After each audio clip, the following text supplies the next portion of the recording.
امام اہل سنت فاضل بریلوی نے فرمایا نا، طیبہ نہ صحیح افضل مکہ ہی بڑا ظاہر، ہم عشق کے بندے ہیں کیوں بات بڑائی ہے۔ لوگ یہ مکہ مدینے کی فضیلت میں ڈسکس کرتے رہ جاتے ہیں۔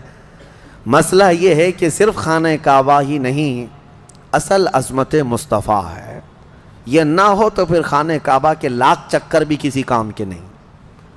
حضرت عثمان غنی رضی اللہ تعالیٰ عنہ کا یہ عمل بتاتا ہے کہ وہ احرام کی حالت میں اگر کوئی وہاں تک گیا ہے تو ظاہر سی بات ہے اب اگر احرام کھولے گا تو اس پر دم واجب ہے، بکرا قربان کرنا پڑے گا، وہ سب منظور ہے ان کو، لیکن میرے مصطفیٰ کے بغیر طواف کرنا منظور نہیں۔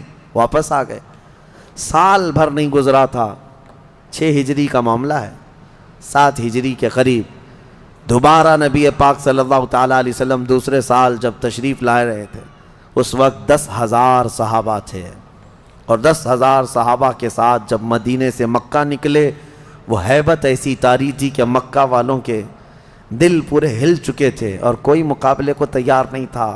سب ادھر ادھر بھاگم بھاگی چل رہی تھی، کوئی کس کے ہاں جا رہا ہے، کوئی کس کے ہاں جا رہا ہے، اور اللہ تعالیٰ نے اپنے نبی کو وعدہ پورا کیا۔ نبی پاک صلی اللہ علیہ وسلم 20 رمضان المبارک 7 ہجری کو مکہ مکرمہ میں اس شان کے ساتھ داخل ہوئے کہ حضور کے داخل ہونے کی تاریخ سے لے کر آج تک دوبارہ کبھی خانہ کعبہ میں شرک اور بت پرستی نہیں ہو سکی۔ حضور پاک صلی اللہ علیہ وسلم نے جو پاک کیا اور خانہ کعبہ کو جو اور مسجد حرم کو جو پاک کیا، بہرحال یہ فتح مکہ میں نے اس سے قبل بھی بتایا تھا، تو یہ روشن فتح جس کا ذکر سورہ فتح میں آیا ہے یہ فتح مکہ ہے۔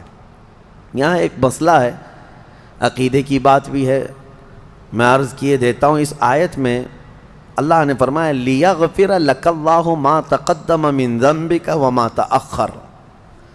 اللہ نے آپ کو روشن فتح عطا فرمائی۔ اب آگے کا جو آیت کا ٹکڑا ہے جو میں نے تلاوت کیا، غور سے توجہ، تاکہ اللہ تعالیٰ آپ کے اگلے پچھلے گناہوں کو معاف کر دے۔ بہت سارے لوگوں نے یہی کہا، آپ کے اگلے پچھلے گناہوں کو معاف کر۔ مارکیٹ میں ملنے والے بہت سارے قرآن کے ترجمے ہیں، ان میں اٹھا کر دیکھو تو یہی ترجمہ ہے، اے رسول آپ کے اگلے پچھلے گناہوں کو اللہ تعالیٰ معاف کر دے۔ اس لیے روشن فتح عطا کی تاکہ آپ کے اگلے پچھلے گناہوں کو معاف کر دے۔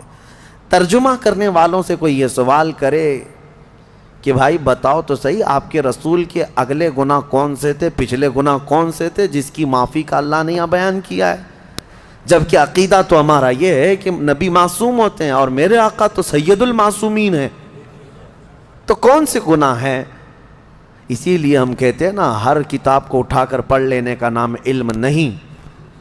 ہاں، جیسے آج گوگل کے بہت سارے شاگرد ہیں بیچارے، گھس جاتے ہیں کسی میں بھی، تمہیں اگر کہیں لکھا ہوا دکھ گیا اسلام تو یہ ضروری نہیں کہ اسلام ہی ہے، یہاں تو ہزاروں رہزن ہیں لباس خضر میں۔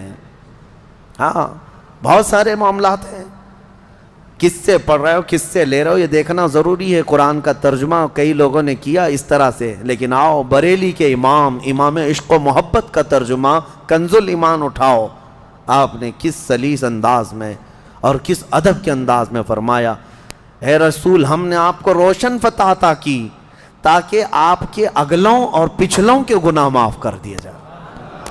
کتنا بڑا فرق ہے آپ کے اگلے اور پچھلے میں اور آپ کے اگلوں اور پچھلوں میں، کتنا بڑا فرق ہے۔ آپ کے ذریعے سے اے رسول، آپ کی وجہ سے، آپ کی برکت سے اللہ آپ کے اگلوں اور پچھلوں کے گناہ معاف کرے۔